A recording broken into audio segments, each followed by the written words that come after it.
तारिणे। जय श्री कृष्ण चैतन्य प्रभु नित्यानंद, श्री अद्वैत गदाधर श्रीवासादि गौर भक्तवृंद।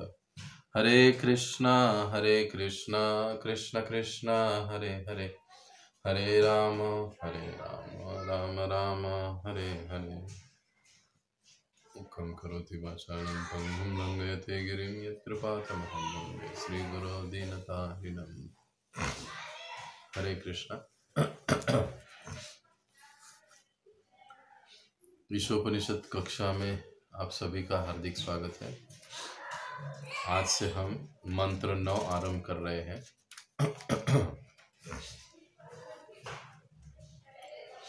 तो आइए हम श्लोकों को सभी दोहराएंगे। अपने अपने स्थानों में आप दोहरा सकते हो। अंधं तमः प्रविशन्ति, अंधं तमः प्रविशन्ति, ये अविद्याम् उपासते, ये अविद्याम् उपासते, ततो भूय इव ते तमो, ततो भूव इव ते तमो, यौ विद्ययामृतः, यौ विद्यया रतः। अंधं तमः प्रविशन्ति, अंधं तमः प्रविशन्ति, ये अविद्याम् उपासते, ततो भूय इव ते तमो, ततो भूय इव ते तमो, यौ विद्यया रतः, यौ विद्यया रतः। अनुवाद तथा तात्पर्य श्रील प्रभुपाद जी के द्वारा। श्रील प्रभुपाद की जय।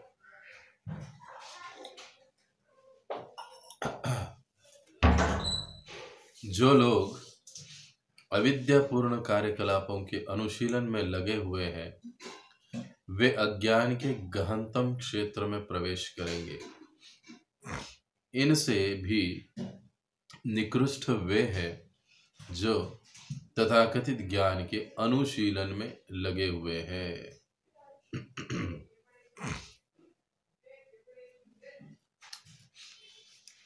तो ये जैसे पिछली बार 8वें मंत्र में हमने देखा था कि जो 8वां मंत्र है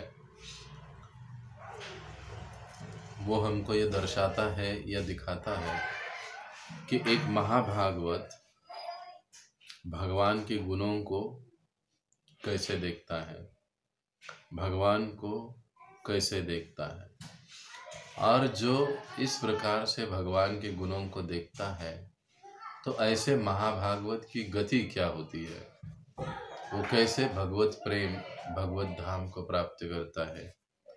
इस संबंध में हमने 8वें श्लोक में चर्चा करी थी। अब जैसे ये 9वां श्लोक संख्या 9 और श्लोक संख्या 10, ये जो विशेष रूप से 2 श्लोक है, ये 2 श्लोक अज्ञानता और अज्ञानता का पालन करने वाले, उसका अनुशीलन करने वाले, उनकी गति क्या होती है। सीधे शब्दों में यदि हमको समझना है तो प्रभुपाद जी की भाषा में जो कृष्ण भावना का अनुशीलन करते हैं,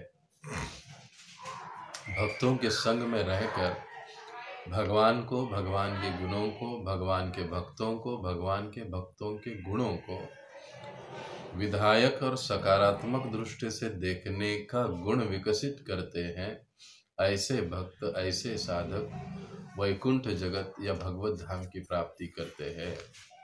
इसके विपरीत जो कृष्ण भावना का पालन नहीं करते हैं, जो अज्ञानी है, या जो तथाकथित भौतिक ज्ञान को विकसित करने में ही लगे हुए हैं, ऐसे लोगों की गति क्या होती है, इसका वर्णन अब ये 9, 10 और लगभग 11वें श्लोक में किया जाता है।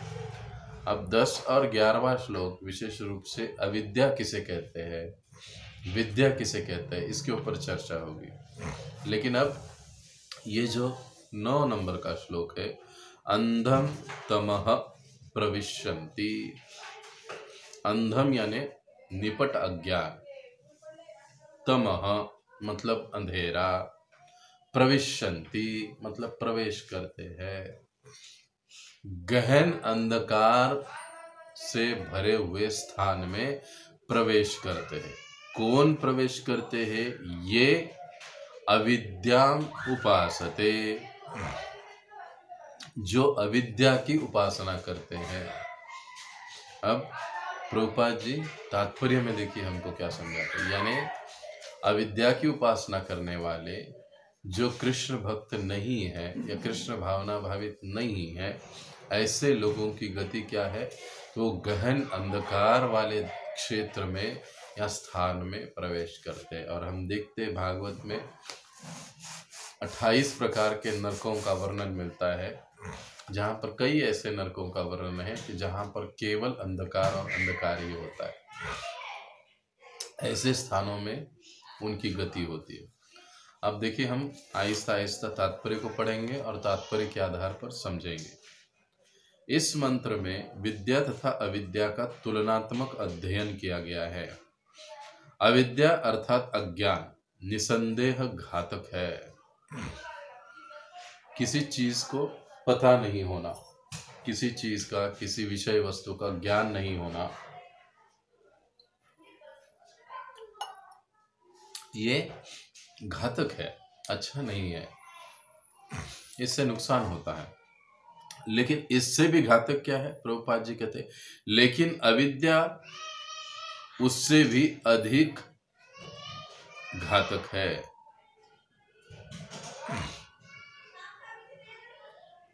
देखिए, लेकिन विद्या उससे भी घातक होती है यदि वह पथभ्रष्ट हो। यानी यहाँ पर प्रभुपाद जी क्या समझा रहे हैं हमको कि अज्ञान जो है, ये अज्ञान तो घातक है ही, किसी चीज का पता न होना। अरे हमें नहीं पता है मांसाहार करने पर नरकवास होता है, हमको किसी ने बताया ही नहीं है, ये हुआ अज्ञान। लेकिन उससे भी भयानक क्या है? अरे जीव जीवस्य जीवनम, हर जीव दूसरे जीव पर जीता है या जीवन यापन करता है उसको मारकर, तो इसमें क्या गलत है? अब ये कहा जाता है अविद्या यानी पथभ्रष्ट ज्ञान। बात सही है, जीव जीवस्य जीवनम, लेकिन किसके लिए है? पशुओं के लिए है, व्यक्ति या इंसान के लिए नहीं है। लेकिन पथभ्रष्ट क्या हुआ है कि उस पशु समाज के ज्ञान को इन्होंने मनुष्य समाज में लागू कर दिया, और कई सारे लोग इसी को ज्ञान समझ के उसका पालन करते हैं कि मांसाहार करने में कोई दोष नहीं है, क्योंकि स्वाभाविक रूप से एक जीव दूसरे जीव के ऊपर निर्भर होता है। जैसे बड़ी मछली छोटे मछली को खाती है, शेर भेड़िए को खाता है, या भेड़िया मेमले को खाता है, तो एक दूसरे पर निर्भर करते हैं। तो कोई पाप की बात नहीं, कोई नरक की बात नहीं। ऐसा जो पथभ्रष्ट ज्ञान है वो सबसे भयानक और घातक है, ऐसे प्रभुपाद जी समझाते। देखिए, ये उदाहरण के लिए हमने समझा है। श्री ईशोपनिषद का यह मंत्र विगत काल की अपेक्षा आज अधिक प्रासंगिक है, और आज हम लोग देखते हैं कि ऐसा पथभ्रष्ट जो ज्ञान है वो अधिक प्रचलित हो रहा है। इसीलिए प्रभुपाद जी समझा रहे हैं कि इस श्लोक की वास्तविक जरूरत आज सबसे ज्यादा है। ये समझना कि विद्या क्या है और अविद्या क्या है, ये आज की तारीख में समझना बहुत जरूरी है। लेकिन इसका परिणाम यह क्षमा करें, आधुनिक सभ्यता जन शिक्षा के क्षेत्र में काफी आगे बढ़ गई है, लेकिन इसका परिणाम यह है कि लोग पहले से अधिक दुखी है, क्योंकि जीवन के सर्वाधिक महत्वपूर्ण अंग अर्थात आध्यात्मिक पहलू को छोड़कर भौतिक प्रगति पर अत्यधिक बल दिया जा रहा है।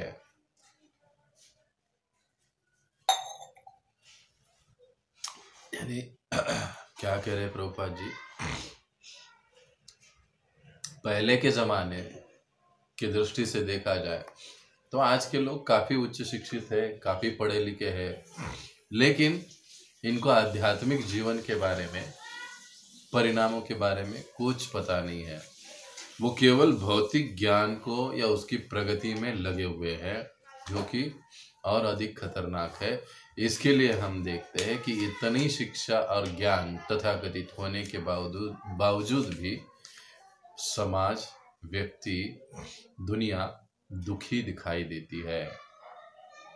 जहां तक विद्या का संबंध है, पहले मंत्र से स्पष्ट है कि भगवान प्रत्येक वस्तु के स्वामी है और इस तथ्य को भुलाना ही अविद्या है। देखिए कितना सिंपल डेफिनेशन दे दिया है प्रभुपाद जी ने विद्या और अविद्या का।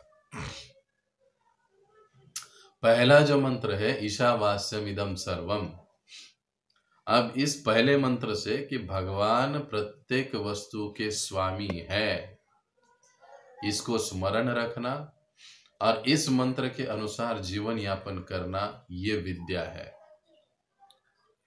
और इस पहले मंत्र को भुलाना, इसके विपरीत जीवन यापन करना, यही अविद्या है। मनुष्य जितना ही जीवन के इस तथ्य को भूलता है, उतना ही अधिक वह अंधकार में रहता है। किस तथ्य को? ईशावास्यम इदम सर्वम। इस तथ्य को वो जितना अधिक भूलते जाएगा, उतना अधिक वो गहन अंधकार में जाता जाएगा। इस दृष्टि से तथाकथित शिक्षा की प्रगति की ओर उन्मुख ईश्वर विहीन विद्या अधिक घातक है। आजकल की विद्या, आजकल का सारा जो तथाकथित भौतिक ज्ञान है, ये कैसा है? प्रभुपाद जी कह रहे हैं ईश्वर विहीन है और इसीलिए वो सबसे अधिक घातक है। देखिए, पूर्व के समाज में, हमारे वैदिक काल में गुरुकुल से जब बच्चे बाहर निकलते थे तो आस्तिकवादी बनते थे वो। आप देखिए, कई सारे ग्रंथों में इसका उदाहरण मिलता है देखने को।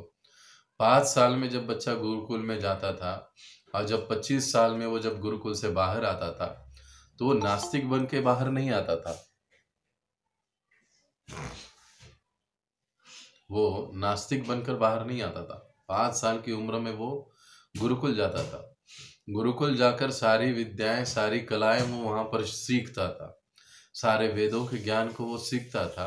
और जब 25 साल के बाद जब वो गुरुकुल से बाहर आता था अपना जीवन जीने के लिए पुनः, चाहे गृहस्थ बनना हो, कोई राजा हो, कोई वैश्य हो, कोई और कुछ हो, तो वो आस्तिक जीवन में विश्वास रखता था, वो आस्तिक ही होता था। लेकिन आजकल क्या होता है, बच्चे लोग स्कूल में जाते हैं, लेकिन जब स्कूली शिक्षा को खत्म करके बाहर आते हैं तो वो नास्तिक बन जाते हैं। जितनी अधिक भौतिक विद्या या ये जो तथाकथित शिक्षा पद्धति से व्यक्ति शिक्षा ग्रहण करता है, उतना ही अधिक वो नास्तिकता की ओर बढ़ जाता है।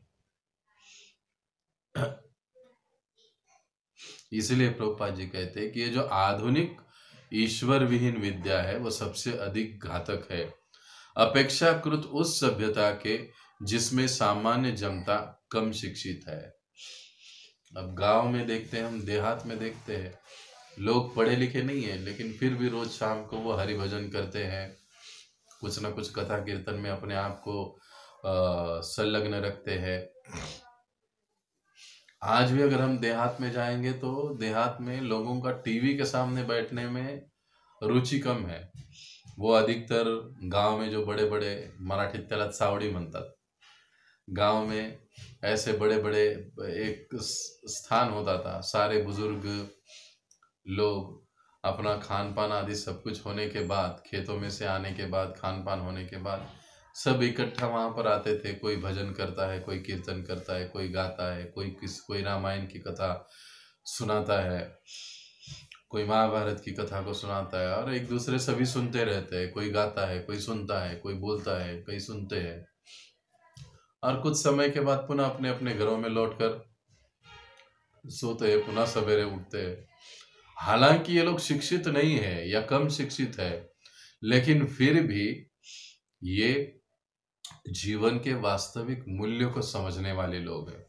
इसलिए कोई फर्क नहीं पड़ता कि इनका एजुकेशन या इनका शिक्षण या इनकी शिक्षा कम हुई है।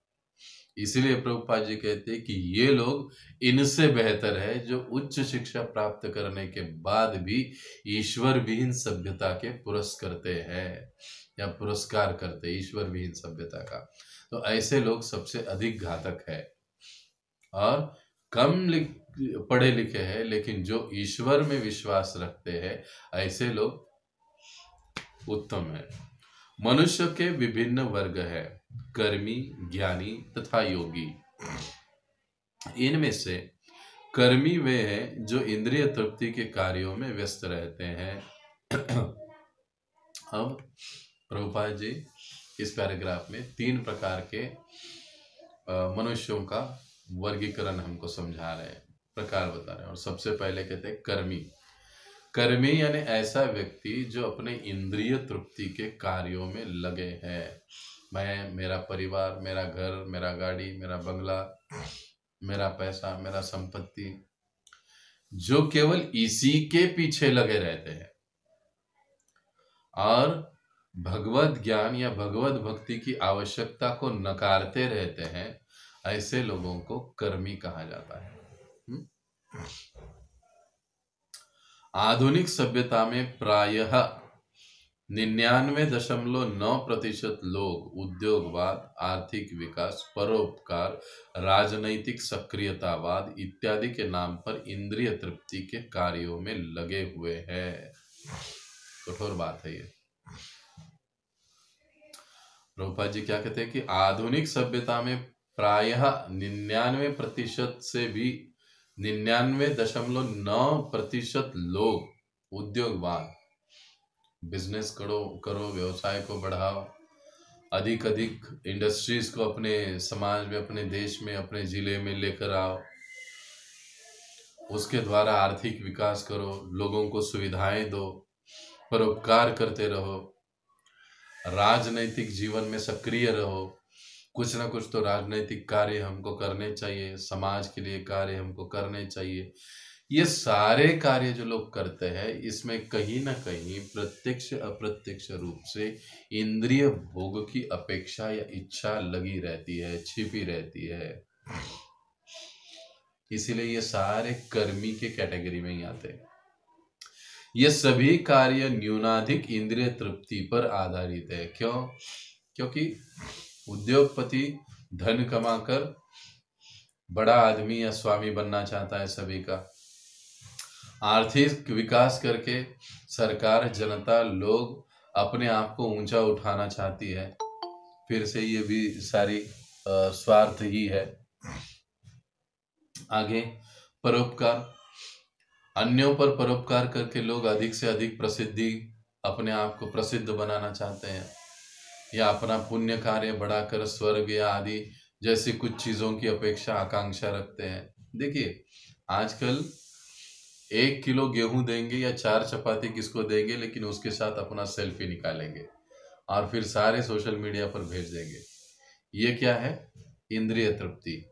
कि हम लोग कुछ भी करते हैं तो उसके पीछे हमारा कुछ न कुछ तो इंद्रिय तृप्ति का उद्देश्य होता है।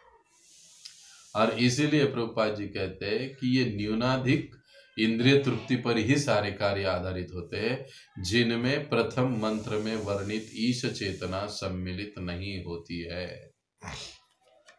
परोपकार करते हैं, मैं करता हूँ, उद्योग करते हैं, मैं कर रहा हूँ, मेरे बल पर मैं धन कमा रहा हूँ। आर्थिक विकास कर रहे, हम लोग केवल ये भौतिक विकास करके, आर्थिक विकास करके हम सुख और शांति प्राप्त करेंगे, ये भाव होता है। इसमें ईश चेतना, ईशावास्यम इदम सर्वम यत्किंचा जगत्याम जगत तेन तक्तेन बुज्जितामा घृदकस्य स्विदधनम।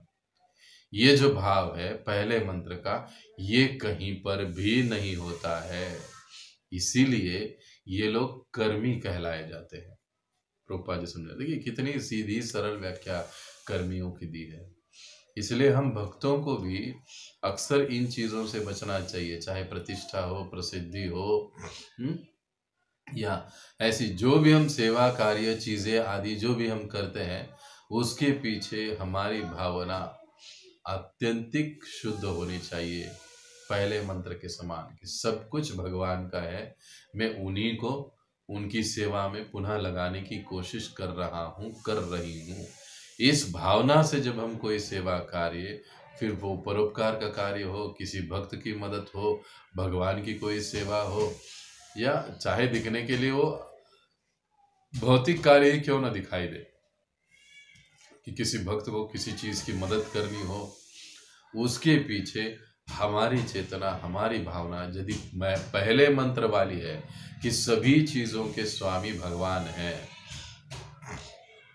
और जो भी वस्तुएं मुझे प्राप्त हुई है भगवान की कृपा से, मेरे आवश्यकता के लिए जितनी आवश्यक है उतनी मुझे धारण करनी चाहिए। अगर मेरे पास कुछ ज्यादा है तो जिसके पास नहीं है ऐसे के लिए हमको कुछ करनी चाहिए, या उन वस्तुओं को भगवान की सेवा में जोड़ देना चाहिए जो अधिक है।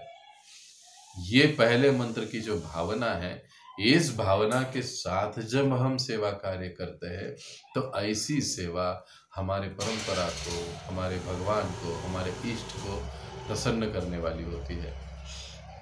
नहीं तो भक्ति में भी हम ऐसे नाम, प्रतिष्ठा या ईर्ष्या, द्वेष आदि भावना से यदि हम सेवा कार्य करते हैं या कुछ चीज़ों को हम करते हैं, कार्यों को हम करते हैं, तो इसीलिए ये भक्ति भी हमारी कर्मी मिश्रित, यानी कर्मी का भाव इसमें आने के कारण वो कर्म मिश्रित भक्ति कहलाती है, शुद्ध भक्ति नहीं कहलाती।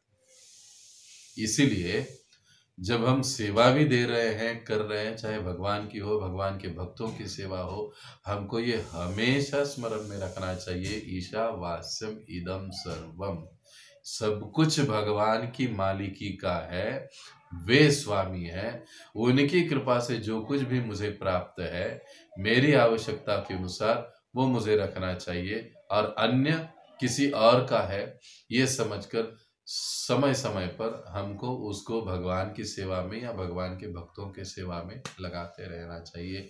यही कृष्ण भावना भावी जीवन का एक महत्वपूर्ण भाव या सार है। अब आगे प्रभुपाद जी दूसरे कैटेगरी का वर्णन करते हैं। भगवद गीता 7.7.15 में 15 के मत में ऐसे लोग जो निपट इंद्रिय तृप्ति में लगे रहते हैं वे मूढ़ या गधे हैं। गधा मूर्खता का प्रतीक है। जो लोग मात्र इंद्रिय तृप्ति की व्यर्थ खोज में लगे रहते हैं वे ईशोपनिषद के अनुसार अविद्या की पूजा कर रहे हैं। जो लोग, प्रभुपाद जी क्या कह रहे हैं कि 7.15 कौन सा श्लोक है वो याद है किसी को? निपट इंद्रिय तृप्ति में रहते हैं वे निपट मूर्ख, मूढ़ या गधे हैं। नमाम दुष्कृतिनो मूढ़ा प्रपद्यन्ते नराधमा। गधा मूर्खता का प्रतीक होता है। अच्छा, गधे को मूर्खता का प्रतीक क्यों कहा गया है? क्योंकि वो घास के कुछ टुकड़ों के लिए गधा मेहनत करते रहता है, बहुत मेहनत करता है दिन भर उस मालिक के पास। वो ये नहीं समझ पाता है कि अरे इस मालिक को छोड़ दूंगा तो दुनिया में कहीं भी मुझे मेरा पेट पालने जितना घास मुझे ऐसे ही मिल जाएगा, इतनी मेहनत मुझे यहाँ पर इसके साथ करने की या ढोने की जरूरत नहीं है। इस बात को वो समझता नहीं है, इसीलिए गधे को मूर्खता का प्रतीक कहा गया है। और वो बेचारा दिन भर मालिक के कहे अनुसार कठोर मेहनत करते रहता है। जो लोग मात्र इंद्रिय तृप्ति की व्यर्थ खोज में लगे रहते हैं, वे ईशोपनिषद के अनुसार अविद्या की पूजा कर रहे हैं। अविद्या की पूजा करना यानी इंद्रिय भोगों के सुविधा के लिए जिन चीजों की आवश्यकता है, उन चीजों को कैसे खोजा जाए, उन चीजों को कैसे प्राप्त किया जाए, इसके पीछे केवल जो लगे रहते हैं, वो क्या कर रहे हैं? अविद्या की पूजा। वो केवल अपने इंद्रिय भोगों के लिए, अपने समाज के इंद्रिय भोगों के लिए वो प्रयासरत है। इसीलिए वो क्या कर रहे? अविद्या की पूजा। अब विद्या यानी ईशावास्यम इदम सर्वम, और इसके विरुद्ध की भावना कि सब कुछ मेरा है, मेरे लिए है, मेरे समाज के लिए है, ये जो चेतना है, ये अविद्या है। इसीलिए यहाँ पर यह समझाया जा रहा है कि अगर कोई केवल इंद्रिय तृप्ति के कार्यों को खोज रहा है, वस्तुओं को, सुविधाओं को खोज रहा है, उसके पीछे दौड़ रहा है, तो वो क्या कर रहा है?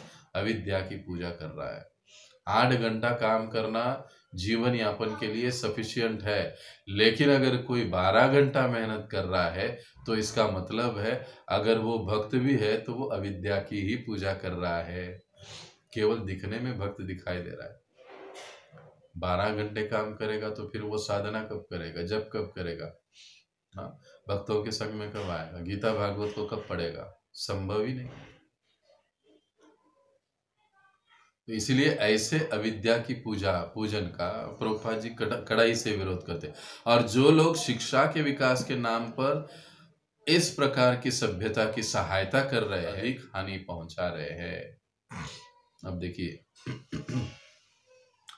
शिक्षा का विकास यानी है ना, शिक्षा पद्धति, हम जो एजुकेशन वर्तमान समाज में जीवन में ले रहे हैं, ये क्या कर रहे हैं? इस प्रकार की शिक्षाओं को वो बना रहे हैं, इस प्रकार से शिक्षा पद्धति को विकसित कर रहे हैं कि ज़्यादा से ज़्यादा लोग उद्यमशील हो, ज़्यादा से ज़्यादा लोग इंद्रिय भोग की ओर जाए, ज़्यादा से ज़्यादा लोग अच्छे से अच्छे जीवन शैली को प्राप्त करने की कोशिश करें। ऐसे दृष्टि से सारी शिक्षा व्यवस्था को बनाया जा रहा है।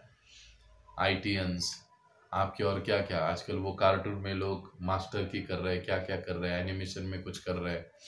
लोगों की चेतना भी वैसे ही एनिमेशन के जैसी, कार्टून के जैसी हो रही है। आप देखिए इस फील्ड में काम करने वाले लोगों को, और देखिए आप, उनकी चेतना, उनका व्यवहार भी वैसे कार्टून के जैसे ही रहता है।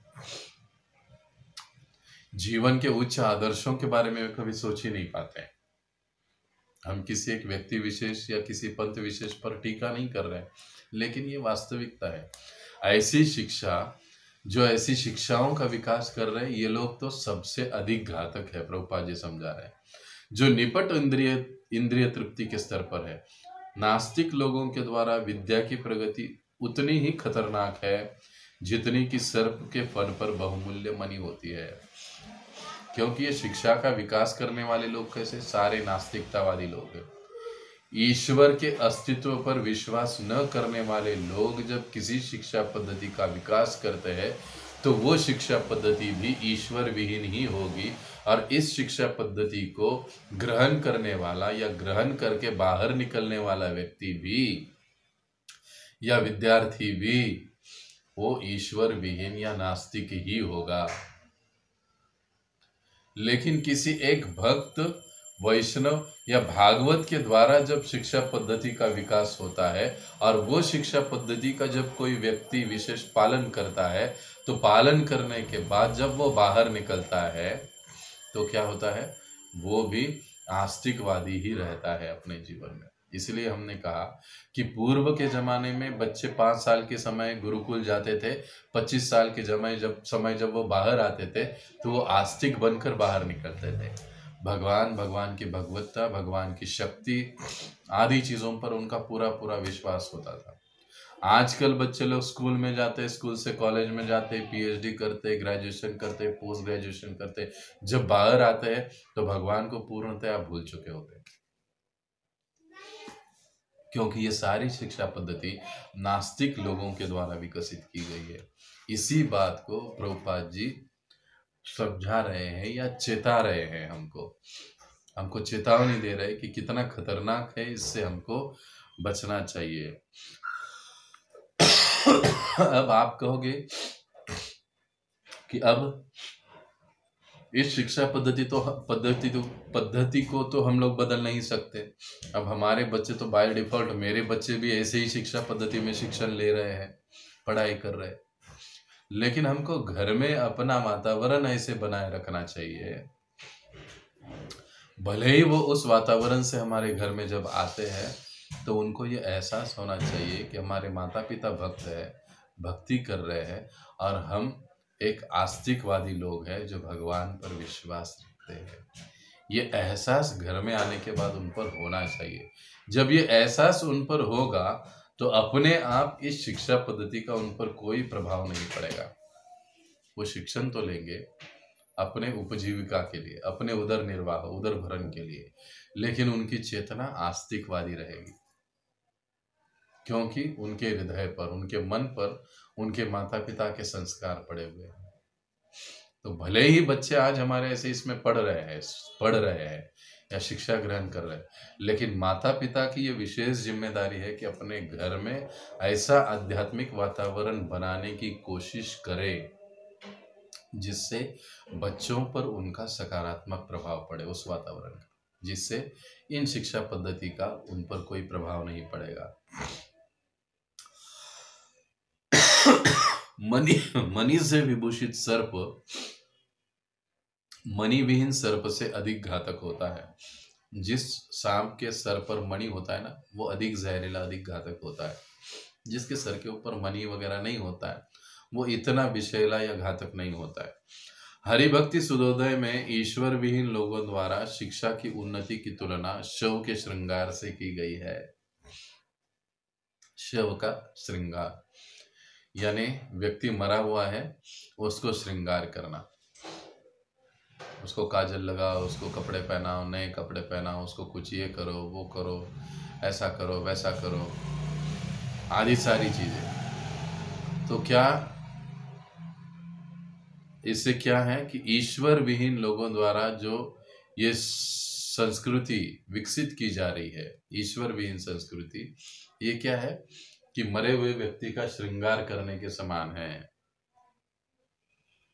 क्योंकि ईश्वर से विश्वास नहीं है, ऐसे व्यक्ति को कितनी भी भौतिक सुविधाएं आप प्रदान कीजिए, उनको 280, 310 चैनल दीजिए, उनको अच्छे अच्छे कपड़े दीजिए, उनको खाने के लिए पिज्ज़ा बर्गर बहुत बढ़िया बढ़िया दीजिए, बहुत कुछ कीजिए उनको, लेकिन फिर भी उनके हृदय में असंतुष्टता, अनसेटिस्फैक्शन, दुख, दर्द हमेशा के लिए बना है और बना रहेगा। क्यों? क्योंकि नास्तिकवादी या ईश्वर विहीन संस्कृति या विद्या का फल ही यही है। उल्टे जिनके पास कोई भौतिक सुविधा, सुख सुविधा नहीं है, लेकिन वे भक्त है, भगवान के अस्तित्व में विश्वास रखते हैं, मानते हैं, वो लोग तुलना में अधिक संतुष्ट, अधिक सेटिस्फैक्शन वाले, अधिक समाधान वाले पाए जाते हैं, अधिक आनंदी पाए जाते हैं। इसीलिए भक्तों के जीवन में देखिए, भले ही कितना भी अभाव क्यों ना हो, लेकिन वो हृदय से, मन से पूर्णतया समाधानी दिखाई देते हैं। समाधान के रूप में ही वो जीते हैं। कोई असंतुष्टता, कोई दुख वैसे उनके जीवन में नहीं रहता है, वो एज इट इज उसको एक्सेप्ट कर लेते हैं।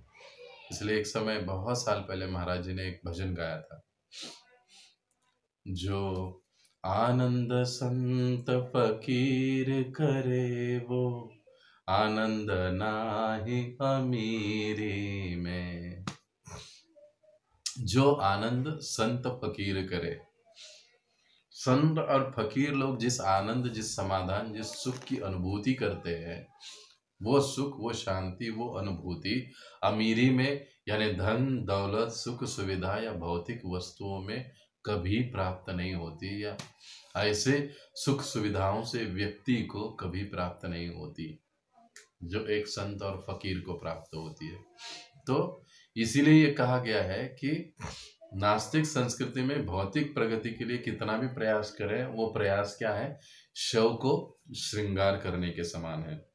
भारत में अनेक अन्य देशों के ही समान कुछ लोग शोक संतप्त संबंधियों को प्रसन्न करने के लिए शव को सजाकर शव यात्रा निकालने की प्रथा का अनुकरण करते हैं।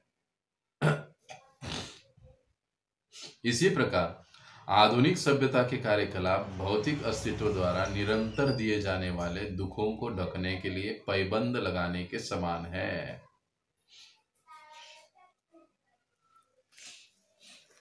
इस भौतिक शिक्षा प्रणाली हो या भौतिक विकास या प्रगति हो, वो क्या करती है,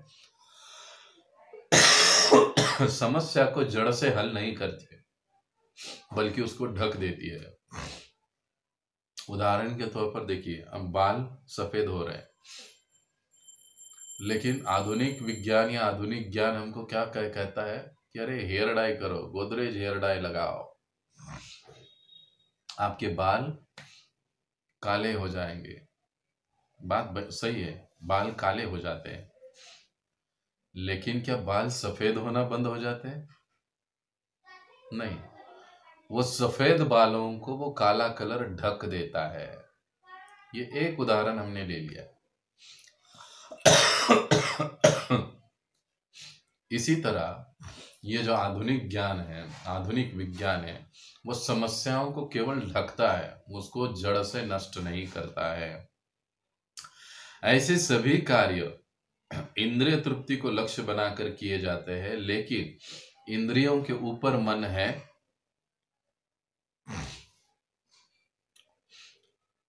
मन के ऊपर बुद्धि है और बुद्धि के ऊपर आत्मा है। इस तरह असली शिक्षा का उद्देश्य आत्म साक्षात्कार अर्थात आत्मा के आध्यात्मिक गुणों की अनुभूति करना होना चाहिए। कोई भी शिक्षा जो ऐसी अनुभूति को प्राप्त नहीं करवा पाती अविद्या मानी जानी चाहिए। ऐसे अविद्या के पल्लवन का अर्थ है अज्ञान के गहन गर्त में जाना। हमारे भारत के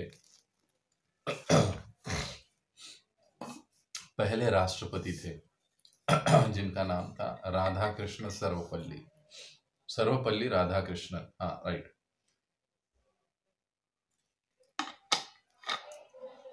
मेरे कॉलेज टाइम में मैंने उनका एक ग्रंथ पढ़ा था, और सौभाग्य से मैंने वो ग्रंथ भी तब पढ़ा था जब मैं कॉलेज के आखिरी साल में था, और कॉलेज के दूसरे साल में ही मैं इस्कॉन में ज्वाइन हो चुका था। कुछ प्रभुपाद जी के ग्रंथों को मैं पढ़ चुका था, और ऐसे कई प्रभुपाद जी की बातों को मैं सुना और पढ़ चुका था कि प्रभुपाद जी आधुनिक शिक्षण पद्धति को काफ़ी नकारते हैं या विरोध करते हैं, या उनकी कमियां को वो दिखाते रहते हैं।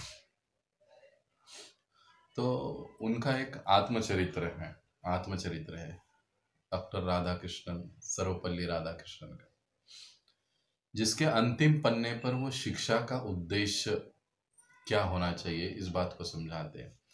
सेम जो पैराग्राफ हमने आज यहाँ पर पढ़ा है ना अभी, कोई भी शिक्षा जो ऐसी अनुभूति को प्राप्त नहीं करवा पाती अविद्या मानी जानी चाहिए। क्षमा करें। इस तरह असली शिक्षा का उद्देश्य आत्म साक्षात्कार अर्थात आत्मा के आध्यात्मिक गुणों की अनुभूति करना होना चाहिए। यही सेम बात उन्होंने अपने वहां पर भी लिखी है आत्मचरित्र में अंतिम खंड में, कि शिक्षा का उद्देश्य मनुष्य और मनुष्य के आत्मिक उन्नति यही होना चाहिए। यदि इस उद्देश्य से शिक्षण व्यवस्था हट जाए तो समाज में अंधकार छा जाएगा। ऐसे उनके शब्द है, वो लिखते हैं। आज भी मुझे वो याद है, उनका सेंटेंस, उनका वाक्य। और उसके बाद जब मेरी भी समझ में आ गया कि वाकई में प्रभुपाद जी क्यों ऐसी टीका करते हैं, क्यों कहते हैं और मतलब कई बातें। और बाद में जब मैंने पूरा उनका बुक पढ़ा तो पढ़ने के बाद मेरे समझ में आ गया कि अरे हाँ, ये जो वास्तविकता में जो सात्विक या सत्वगुणी लोग हैं, वे लोग इस प्रकार से जो कह रहे हैं वो क्यों कहते हैं क्या कारण है। फिर ये बातें समझ में आ गई कि ऐसी शिक्षा व्यवस्था के दुष्परिणाम क्या है जो हम लोग आज देख रहे हैं समाज में। इतने सालों से जो शिक्षा पद्धति का हम फॉलो कर रहे हैं, पालन कर रहे हैं, उसके परिणाम को हम समाज में देख रहे हैं कि एक व्यक्ति दूसरे व्यक्ति को मित्र या बंधु के रूप में नहीं बल्कि शत्रु के रूप में देखता है। एक पुरुष दूसरे स्त्री के प्रति माता के समान नहीं बल्कि एक उपभोग की वस्तु के समान देखता है, चाहे वो विवाहित हो अविवाहित हो, कुछ भी क्यों ना हो। तो इस प्रकार से हम देखते हैं कि ऐसी शिक्षा पद्धति समाज में उत्पात उत्पन्न करती है। अब भगवत गीता के अनुसार भ्रांत संसारी शिक्षक वेदवाद रत अर्थात माया पृथक ज्ञाना के रूपों में जाने जाते हैं। वे नास्तिक असुर नराधम भी हो सकते हैं। जो लोग वेदवाद रत है वे अपने आप को वैदिक साहित्य में प्रकांड विद्वान दर्शाते हैं, लेकिन दुर्भाग्यवश वेदों के लक्ष्य से पूर्णतया विपरीत रहते हैं। भगवत गीता 15.15 में कहा गया है कि वेदों का लक्ष्य तो भगवान को जानना है, वेदेश्च सर्वेर अहमेव वेद्यम। लेकिन ये वेदवादरत लोग भगवान में बिल्कुल रुचि नहीं लेते। इसके विपरीत वे स्वर्ग की प्राप्ति के जैसे सकाम कर्मों के प्रति मोहित रहते हैं। जो अपने आप को वेदों के पंडित, वेदों के विद्वान वगैरह जो कहते हैं, कहलाते हैं अपने आप को, ऐसे लोग भी भगवान या भगवान की भगवत्ता, उनकी भक्ति के बारे में ठीक ठीक से बोलते नहीं, बताते नहीं। इसके उल्टा ये लोग स्वर्ग की प्राप्ति, कर्मकांड आदि विषयों पर अधिक जोर देते हैं और लोगों को पथभ्रष्ट करते हैं, भ्रमित कर देते हैं। इसलिए इन वेदवादरत लोगों की या वेदों में पारंगत लोगों की भी भगवत गीता में निंदा की गई है, क्योंकि जो वेदों का उद्देश्य भगवान बता रहे कि वेदों का उद्देश्य या सार यही है, मुझे जानना, मुझे समझना। लेकिन ये वेदों को जो जानने वाले तथाकथित लोग हैं, वो लोगों को वासुदेव या भगवान श्री कृष्ण तक पहुंचने ही नहीं देते, इसलिए इनकी भी निंदा की गई है। जैसा कि मंत्र 1 में कहा गया है, हमें यह जानना चाहिए कि भगवान हर वस्तु के स्वामी है और हमें जीवन की आवश्यकताओं के लिए पर्याप्त नियत अंश से संतुष्ट होना चाहिए। यानी प्रत्येक वस्तु के स्वामी भगवान है और हर जीव को, हर व्यक्ति को उसके भाग्य के अनुसार उसके उपभोग के लिए सुविधाएं प्रदान की गई है और उससे उसे संतुष्ट रहना चाहिए। समस्त वैदिक साहित्य का उद्देश्य भुलक्कड़ जीव में इस भगवत चेतना को जागृत करना है। भुलक्कड़ जीव, जीव अक्सर भूलता है। भुलक्कड़ भगवान नहीं होते हैं, भुलक्कड़ जीव होते हैं, यानी हम लोग भूलते रहते हैं। और इसी भुलक्कड़ के कारण, गुण के कारण वेदों की रचना हुई और वेदों का उद्देश्य यह है कि इन भुलक्कड़ जीवों को भगवान की इस चेतना को जागृत करना है। जीवों में चेतना को, ऐसी चेतना, भगवत चेतना को जागृत करना वेदों का उद्देश्य है। और यही लक्ष्य विविध प्रकार से संसार के विभिन्न शास्त्रों में मूर्ख मानव जाति के समझाने के लिए प्रस्तुत किया गया है। वस्तुतः इन सारे धर्मों का चरम लक्ष्य है मनुष्य को भगवत धाम वापस ले जाना।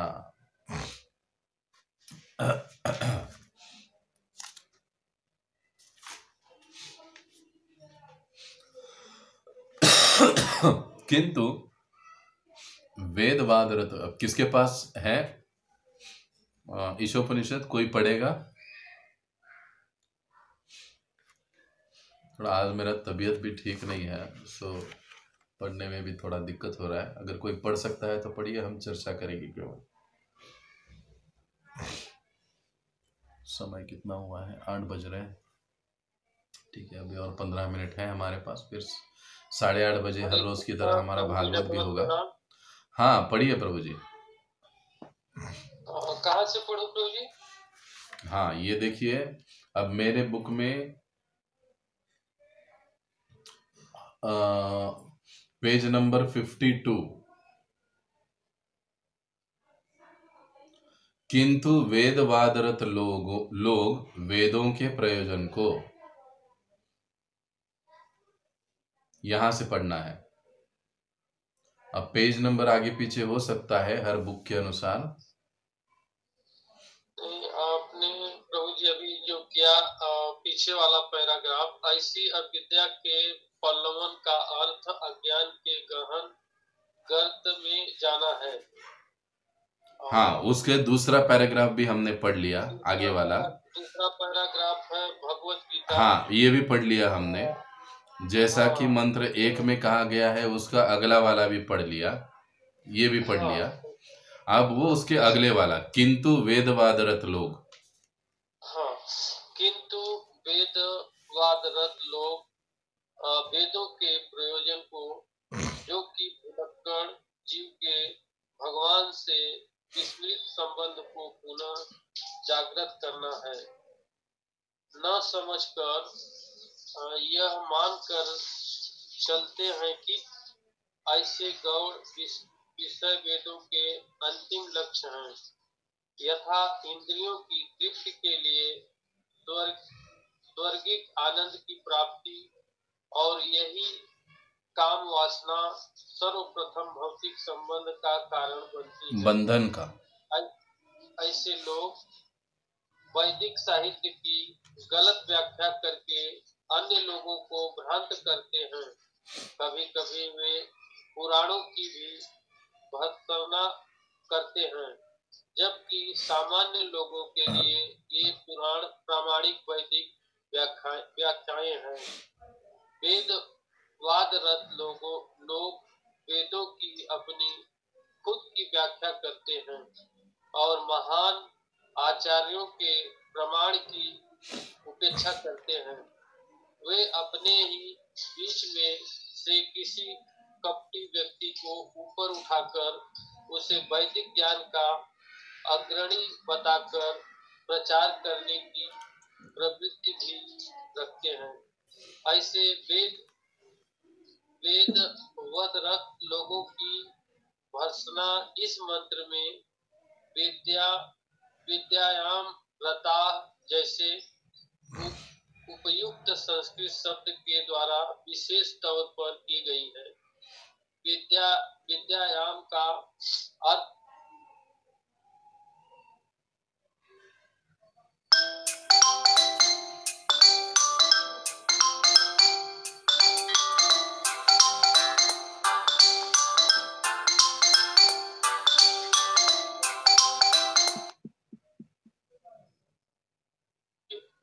यहाँ पर वेदों के तथाकथित विद्यार्थियों की भर्त्सना की गई है, क्योंकि वे आचार्यों की आज्ञा का उल्लंघन करने के कारण वेदों के वास्तविक प्रयोजन को नहीं जानते। ऐसे वेदवाद लोग वेदों के प्रत्येक शब्द का ऐसा अर्थ ढूंढते हैं जो उनके प्रयोजनों के अनुकूल हो। वे यह नहीं जानते कि वैदिक साहित्य असाधारण ग्रंथों का संग्रह है, जिन्हें केवल गुरु शिष्य परंपरा द्वारा ही समझा जा सकता है। हाँ बस प्रभु जी। तो अब यहाँ पर इस पैराग्राफ में प्रभुपाद जी समझा रहे हैं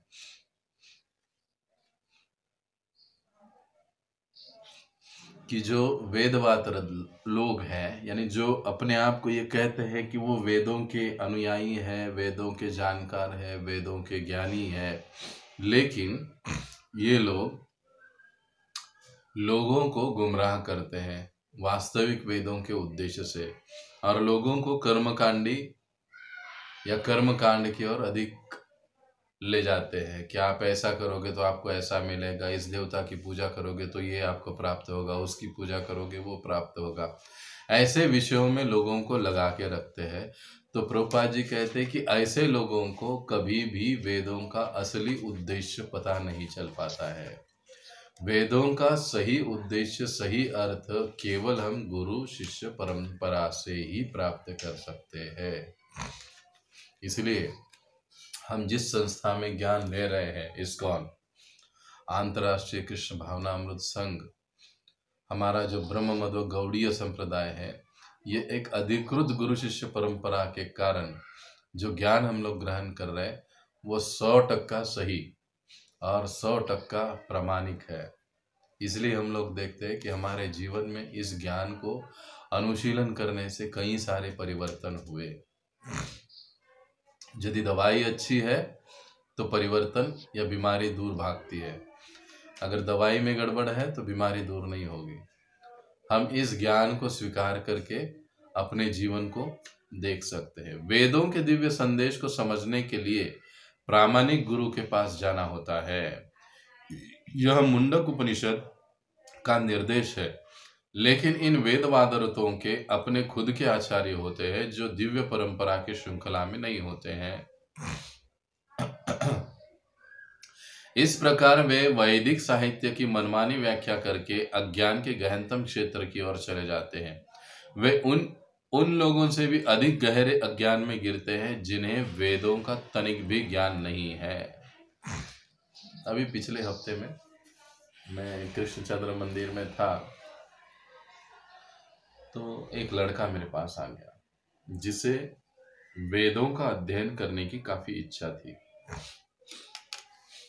देखिए, अब ये जो तथाकथित वेदवाद रत लोग हैं, वे वेदों के पारंगत जो अपने आप को समझते हैं, महाराष्ट्र में पूना में इनके कई बड़े बड़े संस्थाएं हैं। वेद शास्त्रोक्त सभा कहिए या वेदाचार्य कहिए, ऐसे कई सारे बड़े बड़े लोग या उनकी संस्थाएं हैं। हम किसी पर टीका नहीं कर रहे, मैं एक सत्य घटना आपको बता रहा हूँ इसके माध्यम से। तो उस लड़के ने कहा कि मैं पूना में कई जगह घूमा कि मुझे वेदों पर अध्ययन करना है, मुझे वेदों को पढ़ना है।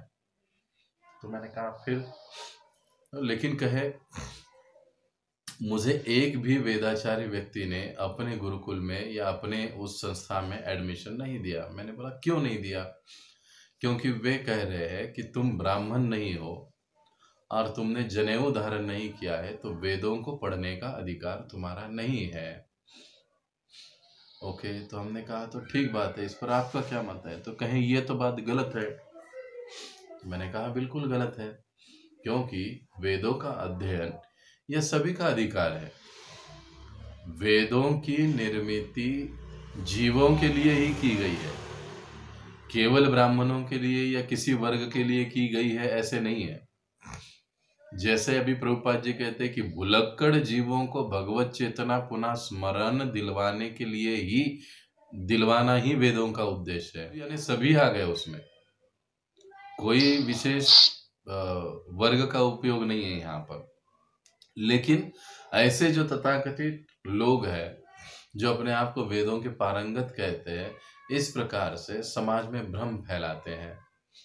और मैंने देखा कि उसको जो अनुभव आया उस लड़के को, उसके कारण वो कड़ा विरोधी बन गया है। अभी मंदिर में आता है, भगवत गीता पढ़ रहा है, काफी समय 1-1.5 महीने पहले वाली ये बात थी, कुछ दिन पहले वो आ गया, अभी वो पढ़ रहा है।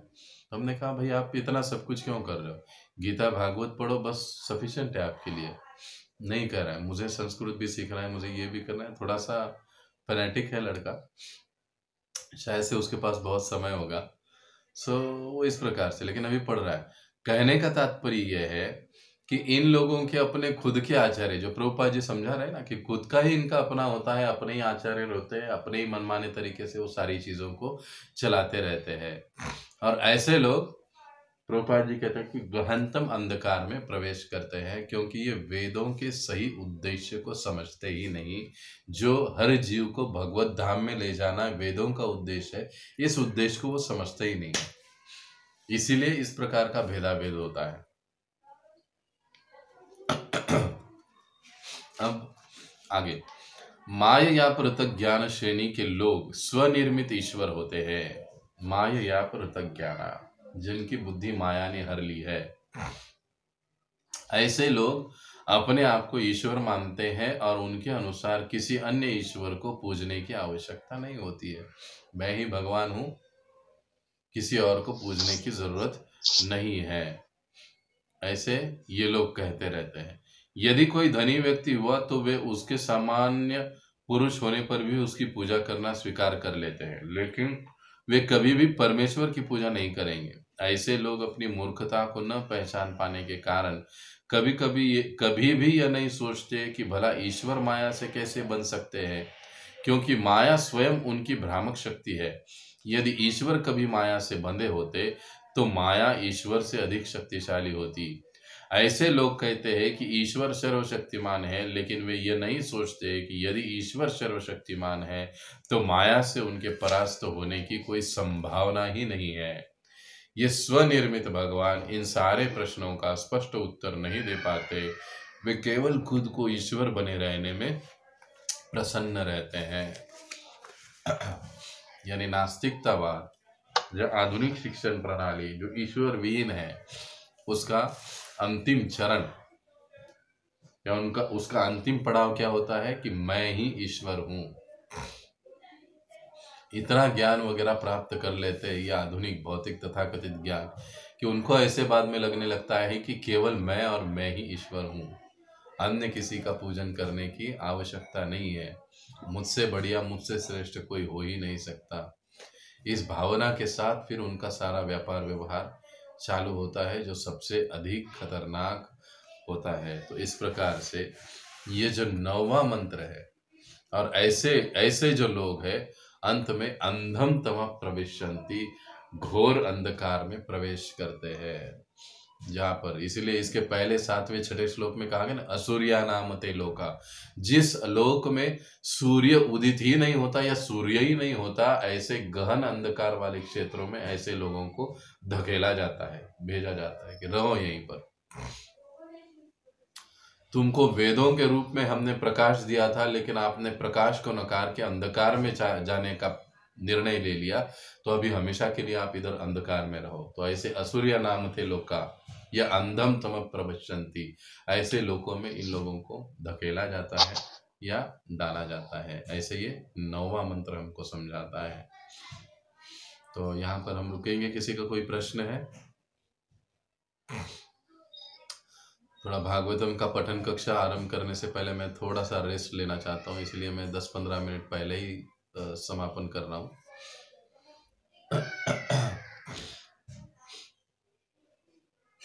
कल से थोड़ा तबीयत ठीक नहीं है, काफी ऐसे वायरल कुछ लग रहा है मुझे।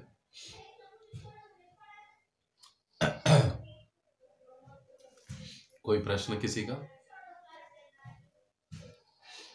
ओके, जल्दी से जल्दी सारे भक्त अपनी अपनी शब्दांजलि लिखकर मुझे भेजें। अंतिम तारीख 30 अप्रैल है, उसके पहले आ जाने चाहिए।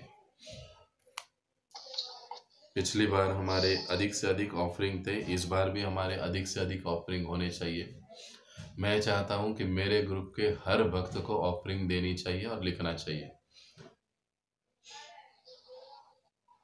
तो सभी को महाराज जी के लिए ये शब्दांजलि ऑफरिंग लिखना है व्यास पूजा का, और 30 तारीख के पहले मेरे पास सबमिट करना है। मैसेजेस आपको सर्कुलेट हो रहे हैं, उस पर ध्यान दीजिए। और जो लोग अभी उपस्थित नहीं हैं उनको याद कीजिए, थोड़ा फ़ोन कीजिए, सभी को अटेंड करने के लिए बोलिए। आने वाले 23 तारीख को मंदिर में हम लोग श्री राधा कृष्ण चंद्र मंदिर में 56 भोग का कार्यक्रम हम लोग मना रहे हैं। तो सभी भक्तों से अनुरोध है कि अधिक से अधिक संख्या में उपस्थित रहे। और 2-3 भक्तों का कुछ, किसी का मैरिज एनिवर्सरी, किसी का बर्थडे भी हम सेलिब्रेट कर रहे हैं।